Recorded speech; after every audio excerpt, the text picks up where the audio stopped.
কিছু কিছু লোককে আমি ডেন্টালের কাজ করতে অনুৎসাহিত করি, যেসব লোকের মুখের ওরাল হাইজিন খারাপ, যারা সবসময় পান খাচ্ছেন, ঠিকমতো ব্রাশ করে না, এইসব লোককে আমি সাধারণত ডেন্টালের কাজগুলো করতে অনুৎসাহিত করি। কারণ দেখা যায় আমরা যে কাজগুলো করে দেব সেই কাজগুলো তাদের মুখে বেশি দিন থাকবে না।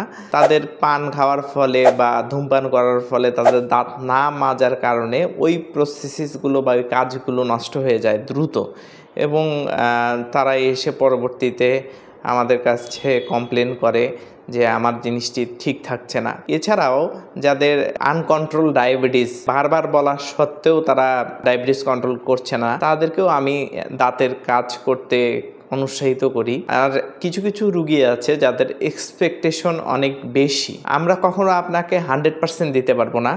আমরা তো আসলে মানুষ, সৃষ্টিকর্তা আপনাকে যে জিনিসটি দিয়েছে সেইটিকে সেই রকম জিনিস আমরা কখনোই দিতে পারবো না। আমরা তা 99% বা 90% দিতে পারি, 10% বা 1%-এর একটি গ্যাপ কিন্তু আমাদের মাঝে থেকেই যাবে।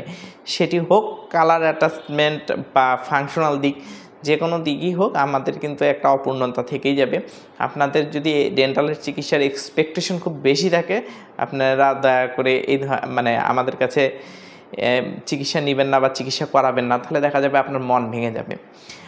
আর ডেন্টালের চিকিৎসা করানোর ক্ষেত্রে অবশ্যই আপনারা একজন বিডিএস পাশ করা অভিজ্ঞ মুখদন্তরোগ বিশেষজ্ঞের কাছে দেখাবেন, এমনিতেই কারো কাছে দেখাবেন না। এর ফলে আপনার দাঁতের অনেক সময় ক্ষতি হয়ে যাবে। মানুষের কোনো কাজই কিন্তু লং লাস্টিং না, সারা জীবনের জন্য এটি থাকবে না।